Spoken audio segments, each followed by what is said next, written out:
है, बाप की पार्टी है, तो जहाँ तक मैं समझता हूँ कि उनका जो संदर्भ था नीतीश कुमार जी से होता है। एक बी का मतलब होता है बुड़बक, और ए का मतलब होता है अपने, और एक ए का मतलब है आप पी से पलट गया नीतीश कुमार। बुड़बक अपने आप पलट गया नीतीश कुमार के साथ। क्या कहते हैं, नौकरी तो दे ही रहे हैं वो। अच्छा, लेकिन वही है, गवर्नमेंट सेक्टर में नहीं, प्राइवेट सेक्टर में दिला रहे हैं। महंगाई के ऊपर अभी कोई नियंत्रण नहीं है। दोनों साइड से ऐसा नहीं है कि बेरोजगारी बिल्कुल ही एकदम चरम सीमा पे है।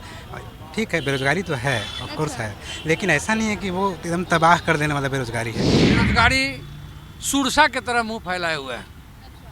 अब इसमें जिसको जाना होगा, इससे पार करना होगा सुरसा के मुंह में, तो उसको सूक्ष्म रूप धारण करना होगा हनुमान के रूप में, तभी हो सकता है। 17 महीने में तो देखिए रोजगार का ऑफर कितना रोजगार वो दिए हैं। अब तो सम्राट चौधरी भी 10 लाख नौकरी देने का ऐलान कर पहले उनके मोदी जी तो पहले 2 करोड़ रोजगार दें, तब नहीं 10 लाख ही दे पाएंगे। नमस्कार, न्यूज़ फॉर नेशन देख रहे हैं आप और मैं हूं आपके साथ साक्षी झा। देखिए, नेता प्रतिपक्ष तेजस्वी यादव ने फिर से बड़ा बयान दिया। उन्होंने कहा कि जो बीजेपी है वो बेरोजगारी मतलब बाप और महंगाई मतलब माई की पार्टी है, और इसी को लेकर अब बिहार की सियासत गर्मा गई है। और दूसरी तरफ जेडीयू की तरफ से इस पर पलटवार भी किया गया है। जेडीयू की तरफ से कहा गया है कि लालू प्रसाद यादव का जो परिवार है वो भ्रष्टाचार के कुल गुरु हैं, और साथ ही उन्होंने ये भी कहा है कि जो तेजस्वी यादव है वो चरवाहा विद्यालय के कुलाधिपति है। और इस पर पटना के लोगों की क्या राय है, हम उनसे ही जानने की कोशिश करेंगे। तो आइए उनसे बातचीत करते हैं और जानने की कोशिश करते हैं कि इस तरह का जो बयानबाजी किया जा रहा है वो उनके हिसाब से वो क्या सोचते हैं इसके बारे में। क्या नाम है आपका? मेरा नाम केशव हुआ। क्या लगता है, बीजेपी महंगाई और बेरोजगारी वाली पार्टी हो गई है अब? महंगाई बेरोजगारों के लिए नौकरी का तो उन्होंने क्या कहते हैं, नौकरी तो दे ही रहे हैं वो। अच्छा, लेकिन वही है, गवर्नमेंट सेक्टर में नहीं, प्राइवेट सेक्टर में दिला रहे हैं।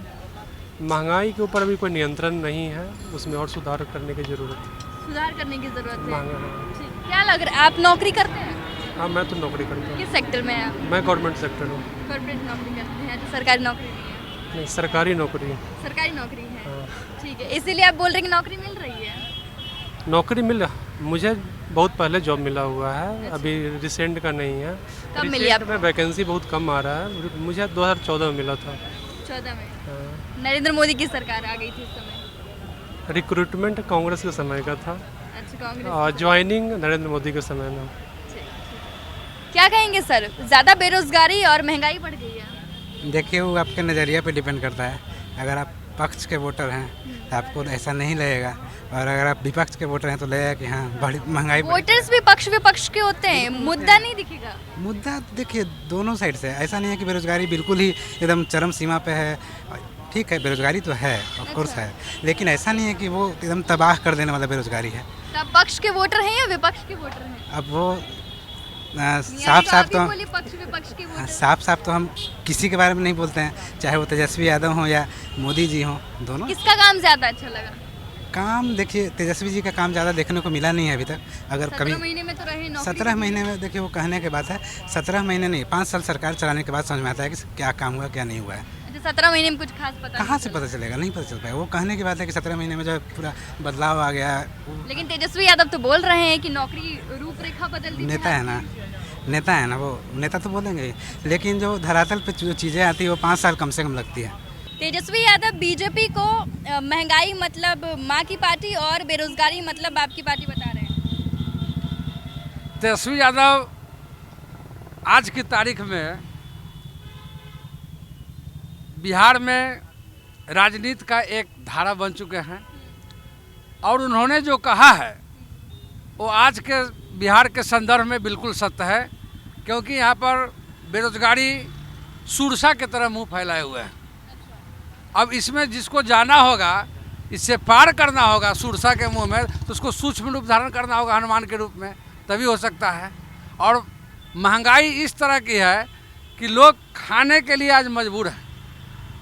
पेट के कारण बिहार से पलायन हुआ है। जो नौजवान हैं वो मजदूरी कर रहे हैं बाहर में जाकर के, जिसका कारण है एक जो मत का प्रतिशत गिर रहा है। एक कारण ये भी है कि किसी विधानसभा में अगर 1 लाख वोट है तो वहाँ का 20 से 25 हज़ार लोग चले गए हैं दूसरे जगह कमाने के लिए। वो नहीं है यहाँ पर, उनके उपस्थिति में मतदान का प्रतिशत गिर रहा है, तो इसीलिए वोटिंग कम हो रही है इस बार। इसीलिए वोटिंग हम बिल्कुल। ठीक है, उधर ही बोले हैं कि जेडीयू की तरफ से भी बोला गया है कि जो लालू परिवार है वो भ्रष्टाचार के कुलगुरु हैं।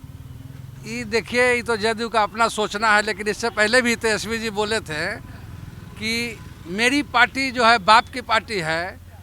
तो जहाँ तक मैं समझता हूँ कि उनका जो संदर्भ था नीतीश कुमार जी से होता है।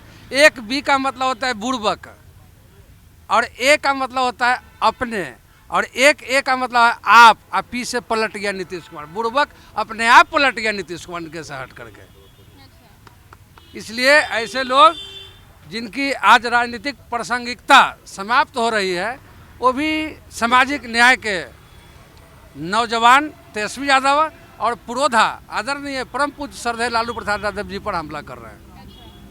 क्या लग रहा है इस बार का माहौल? 4 चरण खत्म हो चुका है, 5वां चरण, अब सारण में भी चुनाव होगा, रोहिणी आचार्य लड़ रही हैं वहाँ से। देखिए, सारण की धरती बहुत पवित्र धरती है।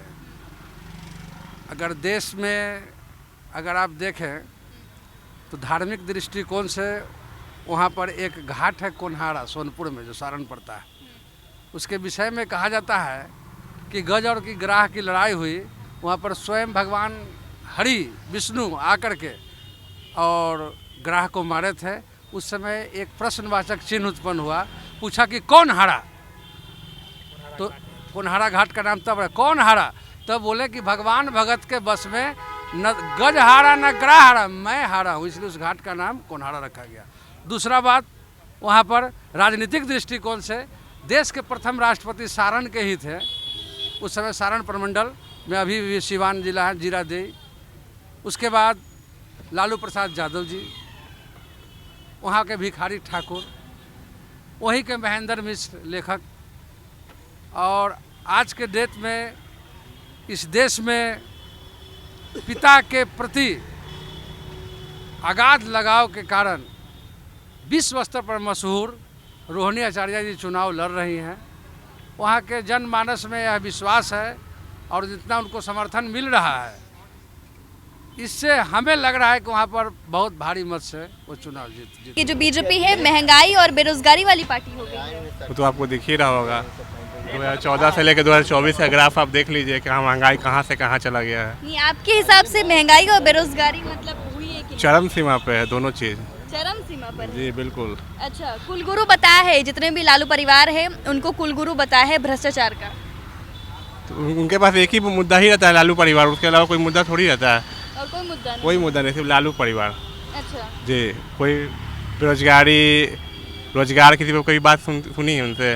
सिर्फ राम मंदिर, लालू परिवार, कश्मीर, पाकिस्तान, यही मुद्दा है उनके पास। तेजस्वी यादव बोलते हैं 17 महीने बनाम 17 साल।